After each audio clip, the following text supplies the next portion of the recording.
ನೆನಪುಗಳ ಸಂತೆ.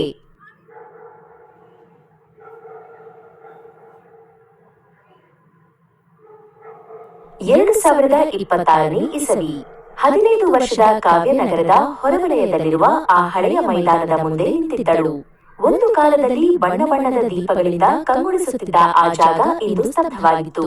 ಗೇಟಿನ ಮೇಲಿದ್ದ ಕಬ್ಬಿಣದ ಸರಳುಗಳು ತುಕ್ಕು ಹಿಡಿದಿದ್ದವು. ಗಾಳಿ ಬೀಸಿದಾಗ ಒಣಗಿದ ಎಲೆಗಳು ಮಾತ್ರ ಅಲ್ಲಿ ಶಬ್ದ ಮಾಡುತ್ತಿದ್ದವು. ಕಾವ್ಯ ಕಣ್ಣು ಮುಚ್ಚಿ ಒಂದು ದೀರ್ಘವಾದ ನಿಟ್ಟುಸಿರು ಬಿಟ್ಟಳು.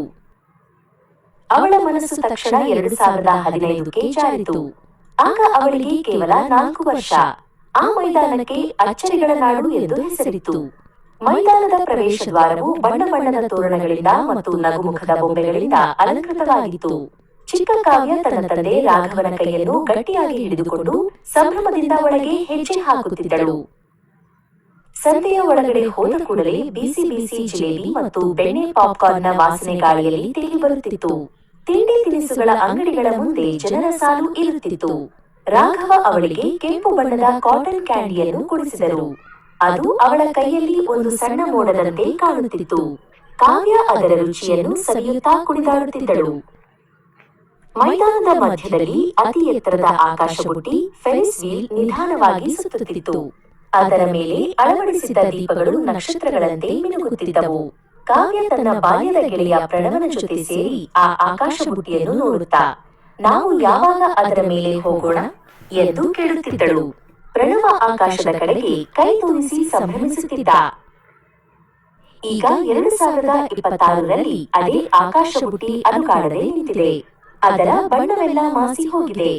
ಕಾವ್ಯ ಮೆಲ್ಲನೆ ನಡೆದು ಹೋಗಿ ಅದರ ತಣ್ಣನೆಯ ಕಬ್ಬಿಣದ ಪಕ್ಕಕ್ಕೆ ಕೈ ಇಟ್ಟಳು. ಅವಳಿಗೆ ಆ ಹಳೆಯ ಸಂಗೀತದ ಧ್ವನಿ ಮತ್ತು ಜನರ ಕೂಗಾಟಗಳು ದೂರದಿಂದ ಕೇಳಿ ಬಂದಂತಾಯಿತು. ಕಾಲ ಎಷ್ಟು ಬೇಗ ಬದಲಾಗಿದೆ ಎಂದು ಅವಳು ಅಂದುಕೊಂಡಳು. 2015ರ ಆ ಸಂಜೆ ಆಟದ ಮೈದಾನದಲ್ಲಿ ತುಂಬಾ ಗದ್ದಲವಿತ್ತು.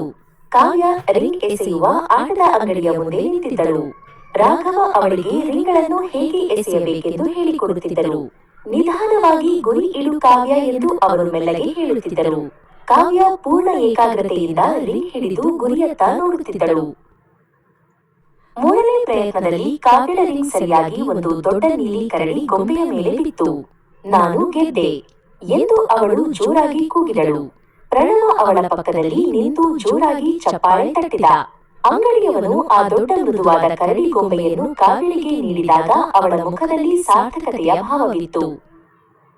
2026ರ ಆ ನಿರ್ಜನ ಮೈದಾನದಲ್ಲಿ ನಡೆಯುತ್ತಿದ್ದ ಕಾವ್ಯಳಿಗೆ ನೆಲದ ಮೇಲೆ ಏನೋ ಒಂದು ಹೊಳೆಯುವ ವಸ್ತು ಕಂಡಿತು. ಅವಳು ಬಗ್ಗಿ ಅದನ್ನು ಕೈಗೆತ್ತಿಕೊಂಡಳು. ಅದು 2015ರ ಸಂತೆಯ ಹಳೆಯ ಪ್ರವೇಶ ಟಿಕೆಟ್ ಆಗಿತ್ತು. ಅದರ ಮೇಲಿದ್ದ ಬಣ್ಣ ಅಳಿಸಿ ಹೋಗಿದ್ದರೂ ಅಚ್ಚರಿಗಳ ನಾಡು ಎಂಬ ಬರಹ ಇನ್ನೂ ಸ್ವಲ್ಪ ಕಾಣಿಸುತ್ತಿತ್ತು. ರಾತ್ರಿ ದೀಪಗಳು ಹಚ್ಚಿದಾಗ ಆ ಸಂತೆ ಒಂದು ಮಾಯಾಲೋಕದಂತೆ ಕಾಣುತ್ತಿತ್ತು. ಕಾವ್ಯ ರಾಘವನ ಹೆಗಲ ಮೇಲೆ ಕುಳಿತು ಇಡೀ ಸಂತೆಯನ್ನು ಮೇಲಿನಿಂದ ನೋಡುತ್ತಿದ್ದಳು. ಮಿನುಗುವ ದೀಪಗಳು, ಸುಂದರವಾದ ಸಂಗೀತ ಮತ್ತು ಎಲ್ಲೆಡೆ ಹರಡಿದ್ದ ಜನರ ನಗು. ಅದು ಅವಳ ಜೀವನದ ಅತ್ಯಂತ ಸಂತೋಷದ ದಿನಗಳಲ್ಲಿ ಒಂದಾಗಿತ್ತು. ಆ ನೆನಪು ಅವಳ ಹೃದಯದಲ್ಲಿ ಹಸಿರಾಗಿ ಉಳಿದಿತ್ತು. ಸೂರ್ಯ ಮುಳುಗುತ್ತಾ ಆಕಾಶ ಕೆಂಪು ಬಣ್ಣಕ್ಕೆ ತಿರುಗಿತು. ಕಾವ್ಯ ಆ ಹಳೆಯ ಟಿಕೆಟ್ ಅನ್ನು ತನ್ನ ಜೇಬಿನಲ್ಲಿ ಭದ್ರವಾಗಿ ಇಟ್ಟುಕೊಂಡಳು. ಮೈದಾನ ಈಗ ಖಾಲಿಯಾಗಿರಬಹುದು, ಆದರೆ ಅವಳ ಮನಸ್ಸಿನಲ್ಲಿ ಆ ಅಚ್ಚರಿಗಳ ನಾಡು ಎಂದಿಗೂ ಜೀವಂತವಾಗಿರುತ್ತದೆ.